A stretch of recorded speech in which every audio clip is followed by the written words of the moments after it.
what was the generation like before you in your family? Have you come from a sporting background? Is there people within the family that were doing certain things that maybe inspired you to take this path? No one really inspired me, like, to be honest. My role model's my dad. Like, I always look up to my dad, take all his advice. But my uncle was a very good footballer. You know what I mean? My uncle played for Aston Villa first team when he was 16. Did he? Yeah, he smashed Kevin Keegan in his debut at Anfield. But is that his thing? yeah, it was like I've seen Peter Reid say in interviews the best footballer he ever played with was Frank Pimblett. And wow. I never really used to believe me dad when he'd say this. And until I seen interviews like that and read books about how good the Eighton schoolboys and that were, then I believed him.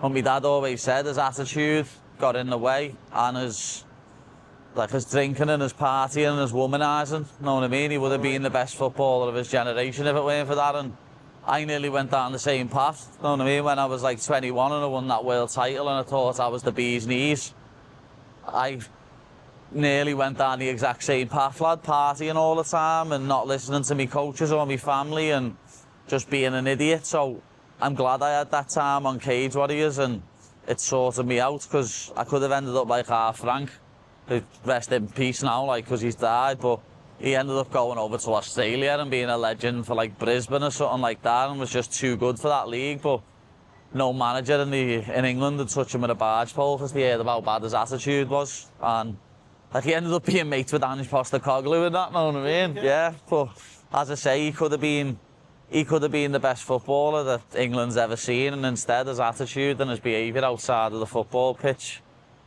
pushed them out the way of that. And I genuinely that could have happened to me. That's why I'm glad when I got them first 2 offers off the UFC when I was younger, I said no, because I know I know now even more, the fame of the UFC is tenfold of what it is on Cage Warriors. Yeah. And it got a little bit to my head when I won the Cage Warriors world title, and people started asking me for pictures in Liverpool and Manchester.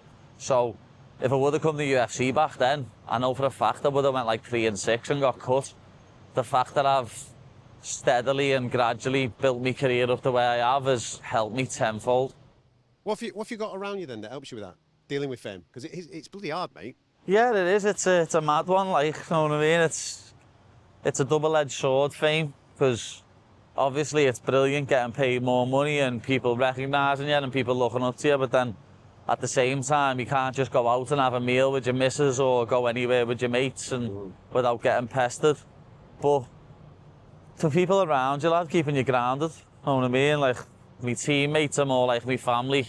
All my mates who I have by my side now are my day ones who I've went to school with and been mates with since I was a young kid.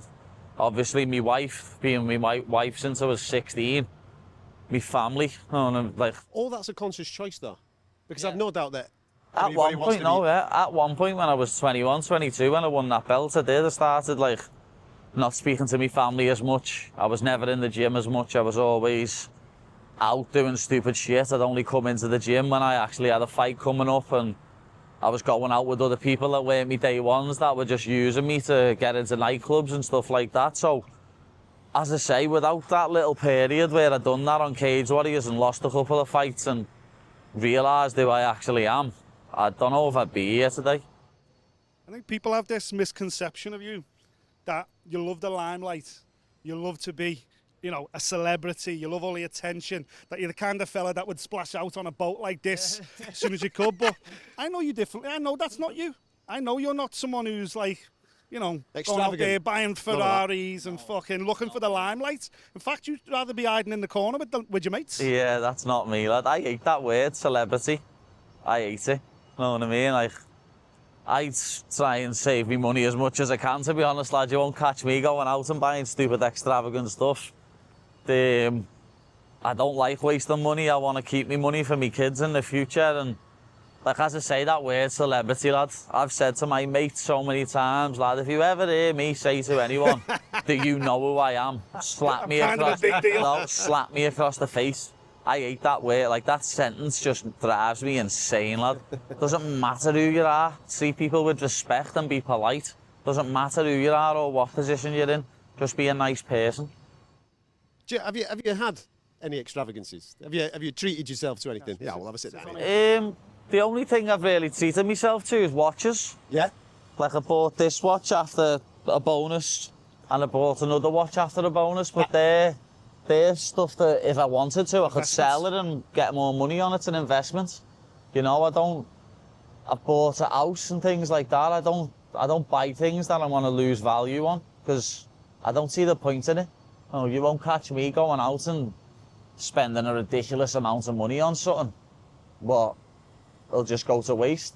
Like, I don't go to nightclubs and start spending $6,000 on a bottle of vodka. Or 140 grand on a meal. I've seen Conor McGregor posted that spent 140 grand on a meal. He's got the money to do that though, and you know what I mean? He can do what he wants. I haven't. I've got to think about But me even kids. if you had Conor McGregor money, hopefully one day you get there, Pat. Yeah. I can't imagine you ever spending that. No, I'd rather go to Casa d'Italia, lad, or Polpetta. You know what I mean? I'd rather go to Scangap by ours, yeah. It's good scran. Rather go to Maze Thai Kitchen or get a 60 kitchen in, you know what I mean? Let me ask you the serious question. Why you? Of all the thousands of kids and fighters that train MMA, of the hundreds of people that have fought on Cage Warriors, and the dozens that have won Cage Warriors titles, what has got you to be in the main attraction, the people's main event in Miami? Just a lad from Huyton, just a Huyton Scally. How did you end up here, Pad? Lad, I think it's just my self-confidence and my self-belief has brought me a lot of this way. And just the fact that I'm myself. I'm just me, you know what I mean? I'm unapologetically myself. And it's that simple. Like, I don't put no act on for no one. I'm not fake. I'm not stuck up my own arse, even though a lot of people think I am. I'm just me, lad, and what you see is what you get. And I think that's what makes me the way I am, the reason people want to watch me. I look like another normal kid that you'd see in your school or in America, your high school or your college, you know what I mean? I just look like another person that you'd see on the street. I'm not walking around covered head to toe in tattoos with lots of jewellery on and gold chains and stupid hats, you know what I mean? I'm just me. Authenticity goes a long way, doesn't it? Yeah, Just being straight. I think a lot of people have experienced that.